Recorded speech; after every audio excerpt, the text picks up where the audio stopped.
Hello friends, welcome to my YouTube channel goals affair.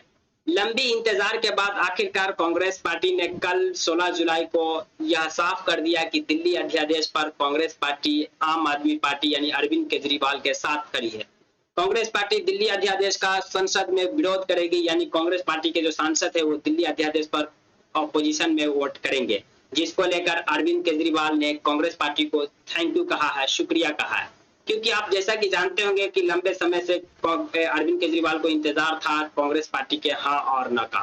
लंबे समय से अरविंद केजरीवाल कांग्रेस पार्टी को ये कह रहे थे कि आप अपना रुख साफ कीजिए दिल्ली अध्यादेश पर, आप दिल्ली अध्यादेश पर हमारे साथ खड़े हैं यानी या अपोजिशन में खड़े हैं। जब तक कांग्रेस पार्टी दिल्ली अध्यादेश पर अपना रुख साफ नहीं करती है तब तक विपक्षी एकता का कोई भी कवायद संभव नहीं है, ये अरविंद केजरीवाल का कहना।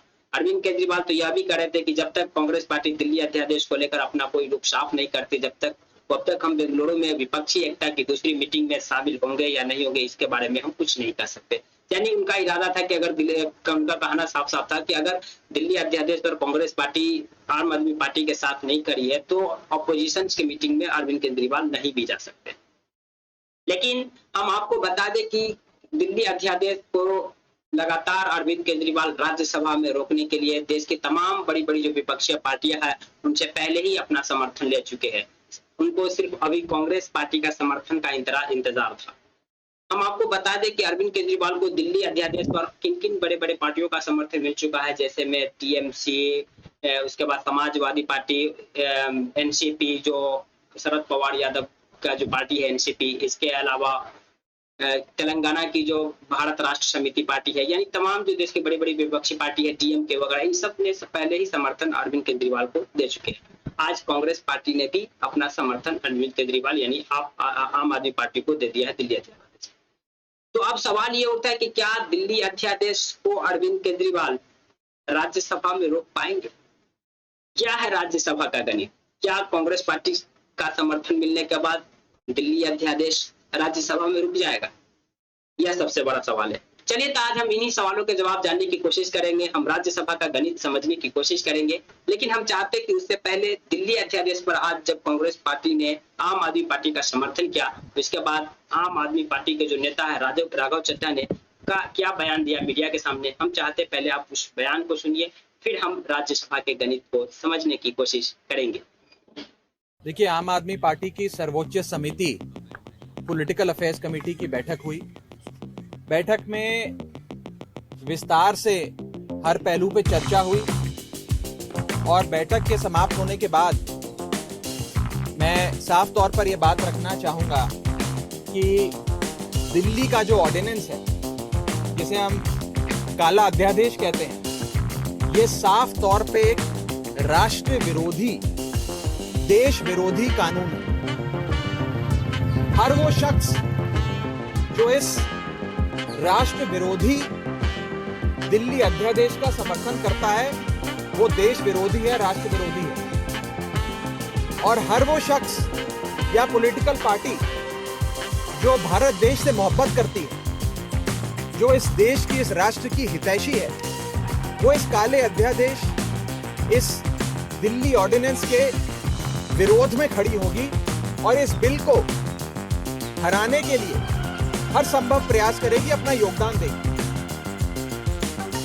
इस कवायद में आम आदमी पार्टी के राष्ट्रीय संयोजक आदरणीय अरविंद केजरीवाल जी ने इस देश की तमाम बड़ी बड़ी राजनीतिक पार्टियों से और उनके नेताओं से इस राष्ट्र विरोधी कानून को सदन के भीतर देश की संसद में हराने के लिए समर्थन मांगा।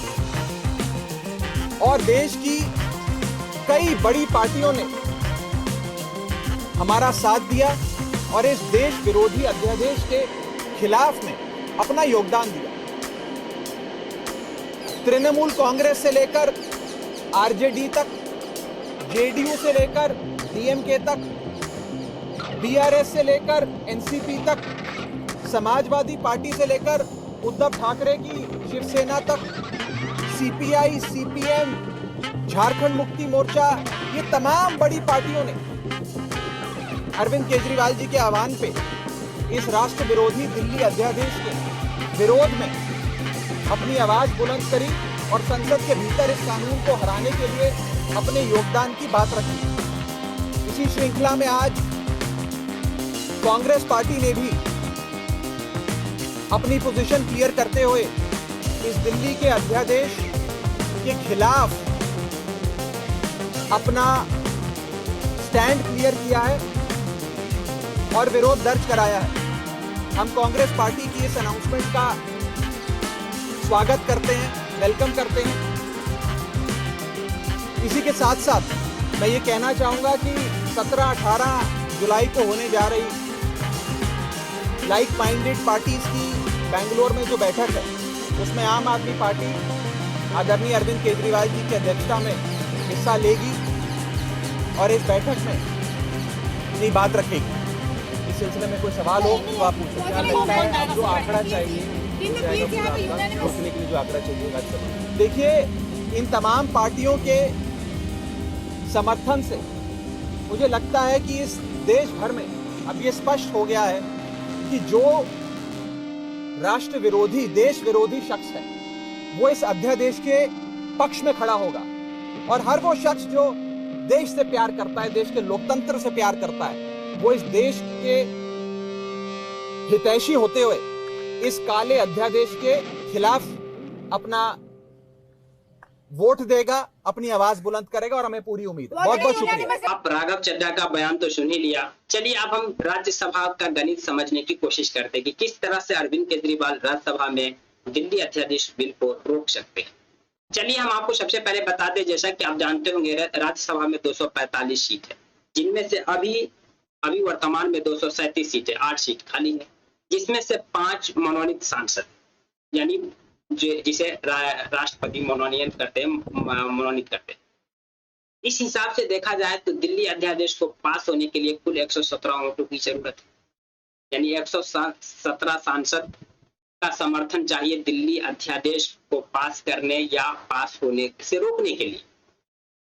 चलिए हम सबसे पहले समझते हैं कि जो सेंट्रल गवर्नमेंट में जो अभी सरकार है, जिसकी बीजेपी के पास राज्यसभा में कितने सांसद है। तो बीजेपी के पास अभी 93 मतलब 93 सांसद है।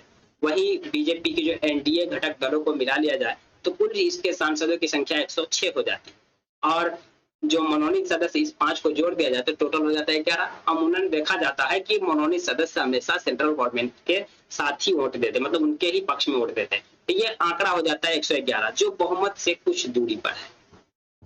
अब हम चलते हैं कि अरविंद केजरीवाल के जो साथ खड़ी है पार्टी, इस सभी सांसदों की संख्या को मिला दिया जाए तो कहां तक पहुंच पाए।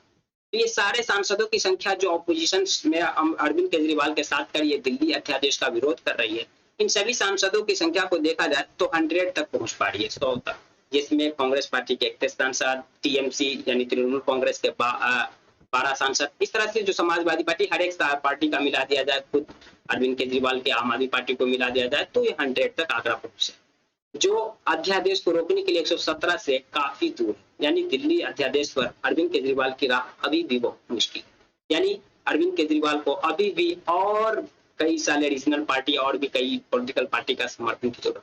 लेकिन यहाँ पर सबसे ज्यादा जो ट्विस्ट ये है कि बीजेडी जो पार्टी है, ये इन्होंने अभी अपना पत्ता नहीं खोला कि हम दिल्ली अध्यादेश पर केंद्र के साथ है या आम आदमी पार्टी के साथ। उसके पास कुल 8 सांसद है।